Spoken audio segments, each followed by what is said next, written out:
My name is Emily Altimare, and I'm a graduate student in the Department of Anthropology here at Michigan State University. My educational background includes a degree from University of Delaware, where I received my undergraduate in Anthropology and Women's Studies.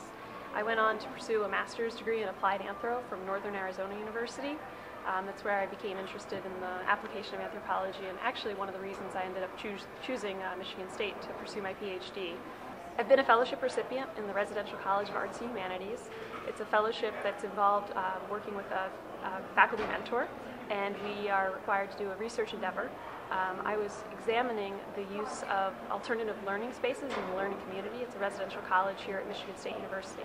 The research included doing ethnographic interviews with undergraduates as well as participant observation.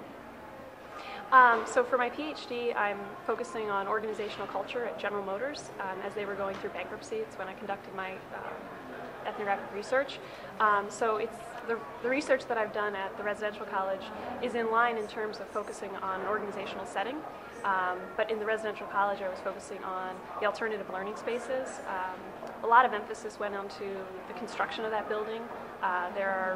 There's a theater, there's an art gallery, there's a language media center, and the questions that we were interested in asking is how are those alternative learning spaces enriching the educational endeavors of undergraduates.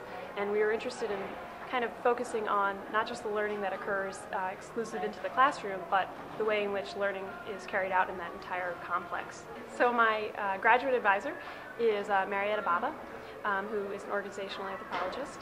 And that's what brought me to work here at Michigan State University. I wanted to work with her exclusively. The fellowship at the residential college was an opportunity I learned of and wanted to pursue. At the residential college, my faculty mentor is David Sheridan, and that's been both relationships have been very productive in different avenues. The residential college, of course, has a focus on undergraduate education, something that wasn't an emphasis in my home department.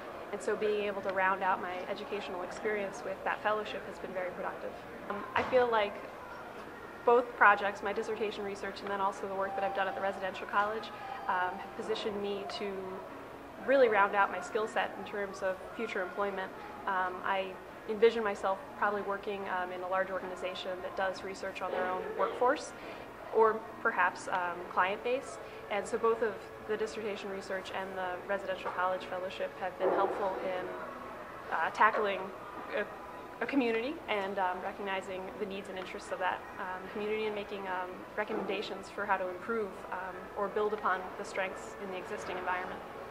In terms of future career plans, I haven't decided if I would be most comfortable in an academic setting or in a business and organizational setting. Both the dissertation research and the fellowship experience prepare me for both, and so that's a decision that I'll have to make in the future, although I feel well prepared for either.